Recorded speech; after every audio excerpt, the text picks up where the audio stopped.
कोयल की ध्वनि सुन के मेरा मन ही आनंदित हो जाता है।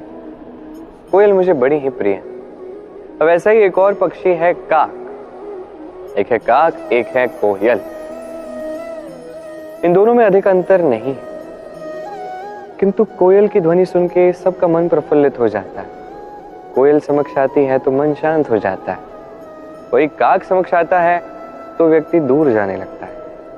अब ऐसा भला क्यों है? कारण है वाणी। कोयल की वाणी बड़ी ही मीठी, बड़ी ही मधुर होती, वही काक की वाणी अत्यंत कर्कश होती, और कर्कश वाणी सुनना किसी को प्रिय नहीं है। अब स्वयं से पूछे, कोई व्यक्ति आके आपसे बात करे, उसकी वाणी मीठी हो तो कितना अच्छा लगता है, कर्कश हो तो उससे दूर जाने का ही मन करेगा। तो बस आपकी भी वाणी इसी प्रकार मधुर रखिए, मीठी रखिए। ये मुझे भी बड़ा प्रिय है। और ये तब होता है जब मन में प्रेम, इस मन में प्रेम जागृत कीजिए, वाणी अपने आप मीठी हो जाएगी और कृष्ण स्वयं आपके निकट आएंगे और आपके साथ कहेंगे क्या? राधे राधे।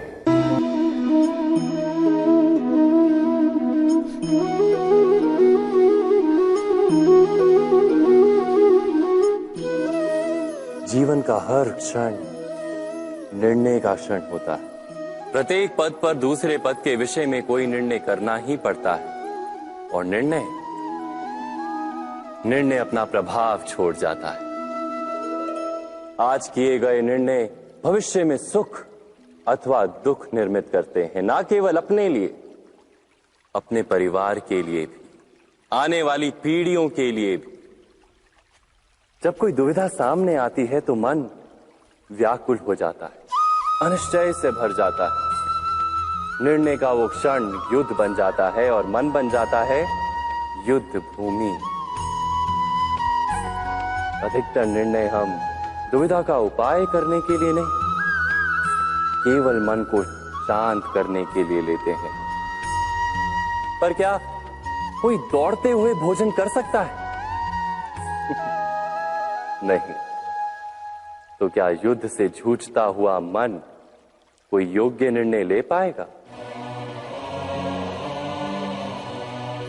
वास्तव में शांत मन से जब कोई निर्णय करता है तो अपने लिए सुखद भविष्य बनाता है, किंतु अपने मन को शांत करने के लिए जब कोई निर्णय करता है तो वो व्यक्ति भविष्य में अपने लिए कांटों भरा वृक्ष लगाता है। स्वयं विचार कीजिएगा।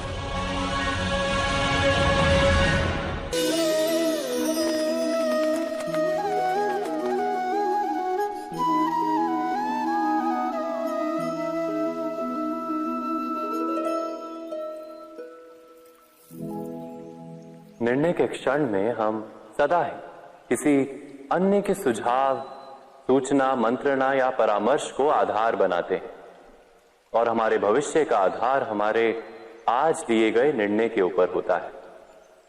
तो क्या हमारा भविष्य किसी अन्य के परामर्श, किसी अन्य के सुझाव का फल है?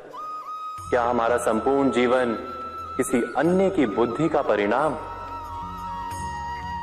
क्या हमने कभी विचार किया है? सबका अनुभव है कि भिन्न भिन्न लोग एक ही स्थिति में भिन्न भिन्न परामर्श देते हैं। मंदिर में खड़ा भक्त कहता है कि दान करना चाहिए, और चोर कहता है यदि अवसर मिले तो इस मूर्ति के श्रृंगार चुरा। धर्म से भरा हृदय धर्ममय सुझाव देता है, और अधर्म से भरा हृदय अधर्म का परामर्श देता है। धर्म में सुझाव का स्वीकार ही मनुष्य को सुख की ओर ले जाता है, किंतु ऐसे परामर्श का स्वीकार करना तभी संभव होता है जब हृदय में धर्म हो। अर्थात किसी का सुझाव अथवा परामर्श स्वीकार करने से पूर्व स्वयं अपने हृदय में धर्म को स्थापित करना क्या आवश्यक नहीं? स्वयं विचार कीजिए।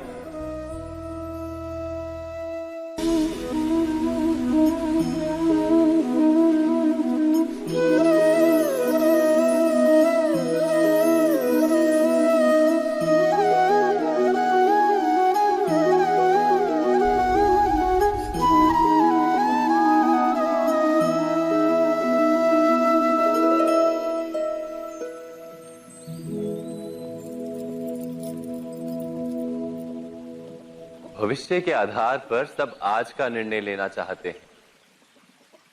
भविष्य में सुख मिले, भविष्य सुरक्षित हो, ऐसे निर्णय आज लेने का प्रयत्न रहता है सबका। आप अपने जीवन को देखिए, क्या आपके अधिकतर निर्णय के पीछे भविष्य का विचार नहीं होता? और हो भी क्यों ना, अपने जीवन को सरल और सुखमय बनाने का प्रयत्न करने का अधिकार सबका है। पर भविष्य तो कोई नहीं जानता, केवल कल्पना ही की जा सकती है।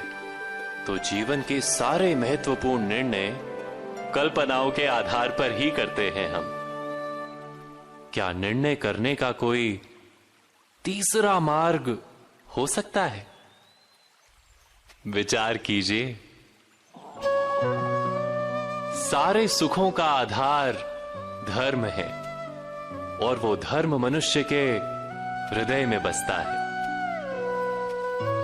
तो प्रत्येक निर्णय से पूर्व स्वयं अपने हृदय से ये प्रश्न अवश्य पूछ लेना कि ये निर्णय स्वार्थ से जन्मा है या धर्म से।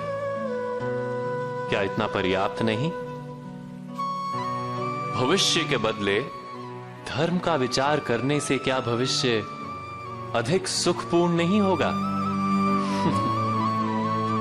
स्वयं विचार कीजिए।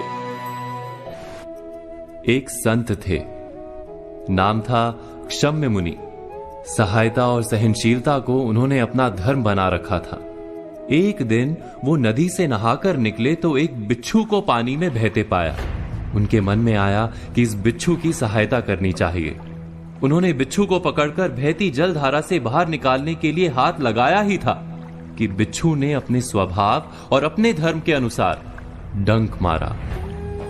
मुनि की पकड़ ढीली पड़ गई। बिच्छू फिर से पानी में बहने लगा। मुनि ने फिर प्रयत्न किया, बिच्छू ने फिर डंक मारा। ऐसा कई बार हुआ। बिच्छू डंक मारता रहा, मुनि उसे उबारने का प्रयत्न धैर्य के साथ करते रहे। अंत में वे सफल हुए।